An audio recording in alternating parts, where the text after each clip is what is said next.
اللہ تعالیٰ اپنی بارگاہ مقبول فرمائے. اللہ ہم سب کو اللہ اپنے ایمان پہ قائم رکھے, اللہ اپنے دین پہ قائم رکھے, نیک رستے پہ لگائے رکھے. آخر میں پھر اللہ رحمۃ اللہ علیہ کا فرمان کہ ہم دنیا میں رہنے کے لیے نہیں, اللہ میاں کو خوش کرنے کے لیے آئے.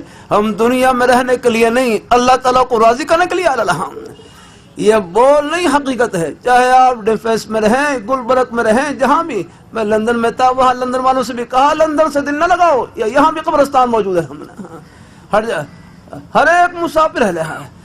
اللہ تعالیٰ اپنی مہربانی فرمائے. ان گھروں سے گھر میں رہیں لیکن دل اللہ میاں کے پاس رہے. الحمدللہ. ہاں, آپ اپنی کوٹھی کو جنتی کوٹھی, اپنی دکان کو جنتی دکان, اپنے دفتر کو جنت, ہر جگہ اللہ نے اپنے خوشی کے بہانے پھیلا رکھے. کتنے ہمارے بزرگ بھائی ایسے اگر بنگلے میں, کوٹھی میں, لیکن وہاں تہجد کی نماز پڑھنے والے, گھروں میں نیک مائیں بہنیں نماز پڑھنے والے, نماز کی پابند. الحمدللہ. روزی کا کوئی بہانہ ہے, اپنی حق حلال کی روزی کا کوئی بھی بہانہ, سچائی سے بھرا ہوا امانتداری سے, یہ بہانہ فرش پر نہیں, جنت کے دروازے پر ہے. یعنی تھوڑی سی توجہ کی برکت سے ہماری زندگی کا ایک ساتھ جنت کا ساتھ, اور ہماری زندگی جنت نظیر بن جاتی ہے.